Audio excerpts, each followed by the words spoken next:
बहुत समय पहले एक सुंदर राज्य में एक राजा और रानी ने रहते थे।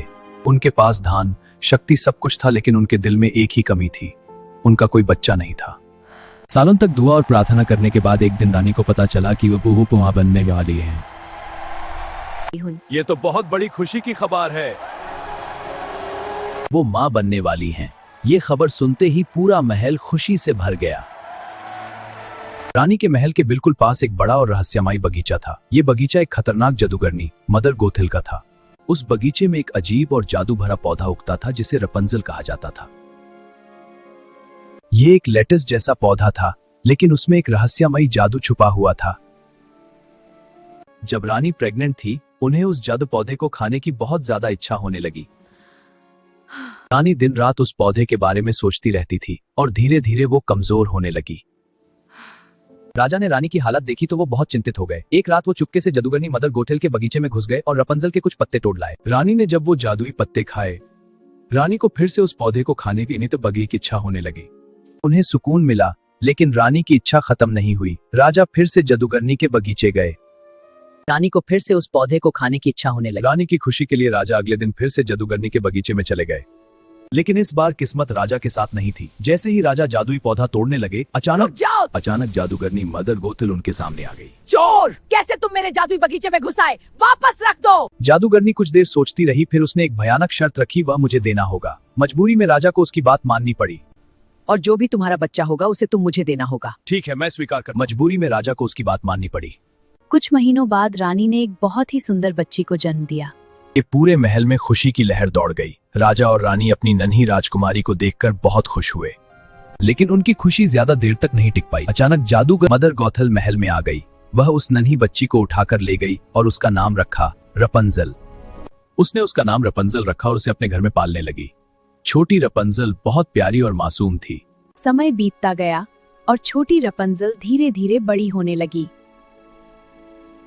उसके सुनहरे बाल बहुत लंबे और चमकदार हो गए। वह अब एक बेहद सुंदर युवती बन चुकी थी।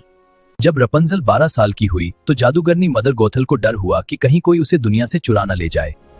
इसलिए उसने रपंजल को जंगल के बीच एक बहुत ऊंचे टॉवर में बंद कर दिया। वह टॉवर बहुत अतीसी थी, जहाँ से रपंजल बाहर की दुनिया को देखा करती थी।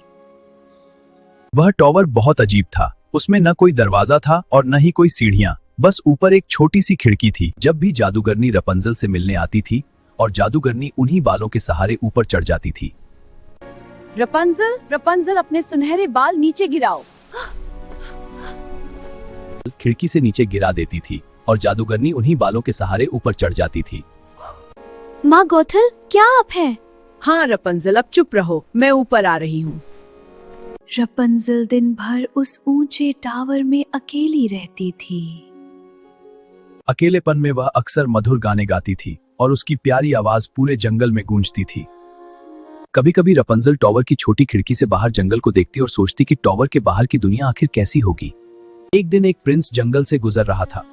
तभी उसे दूर एक ऊंचे टॉवर से एक बहुत ही प्यारी आवाज में गाना सुनाई दिया। वह आवाज रपंजल की थी और प्रिंस उस आवाज से बहुत प्रभावित हो गया। प्रिंस उस आवाज का पीछा करते हुए उस रहस्यमयी टॉवर के पास पहुंचा। वह सोचने लगा कि आखिर उस टॉवर में कौन रहता है। तभी प्रिंस ने देखा कि जादूगरनी मदर गोथल टॉवर के नीचे खड़ी होकर कह रही थी, रपंजल, रपंजल, अपने बाल नीचे गिराओ। प्रिंस ने ये सब छिपकर देख लिया।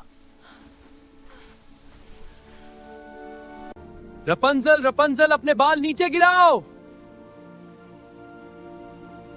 अगली शाम जब जादूगरनी मदर गोथल वहां नहीं थी, प्रिंस टॉवर के नीचे खड़ा हुआ और उसने भी वही आवाज लगाई, रपंजल, रपंजल, अपने बाल नीचे गिराओ।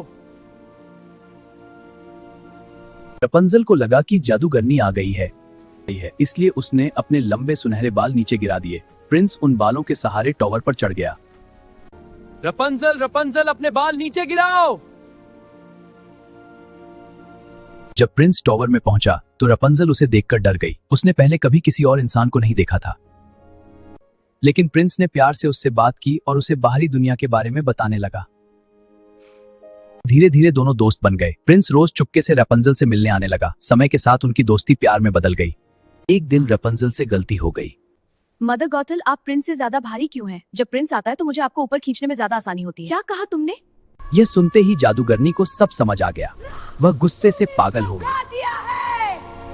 गुस्से में जादूगरनी ने रपंजल के लंबे सुनहरे बाल काट दिए और उसे दूर जंगल में भेज दिया। इसके बाद जादूगरनी ने रपंजल के कटे हुए बाल टॉवर की खिड़की में बांध दिए और प्रिंस का इंतजार करने लगी। गुस्से में जादूगरनी ने प्रिंस को टॉवर से धक्का दे दिया। प्रिंस नीचे कांटों वाली झाड़ियों में गिर पड़ा और उसकी आंखों की रोशनी चली गई। प्रिंस टॉवर से गिरने के बाद अंधा हो गया। वह जंगल जंगल भटकता रहा और सालों तक रपंजल को ढूंढता रहा। दूसरी तरफ रपंजल दूर जंगल में अकेली रह रही थी। छोटे बाल थे और वह अपने 2 नन्हे जुड़वा बच्चों की देखभाल कर रही थी। कई सालों बाद एक दिन प्रिंस उसी जंगल में भटक रहा था। तभी उसे एक जानी पहचानी मीठी आवाज सुनाई दी। प्रिंस ने उस आवाज को पहचान लिया। वह रपंजल की आवाज थी। कुछ ही पलों में दोनों एक दूसरे के सामने खड़े थे।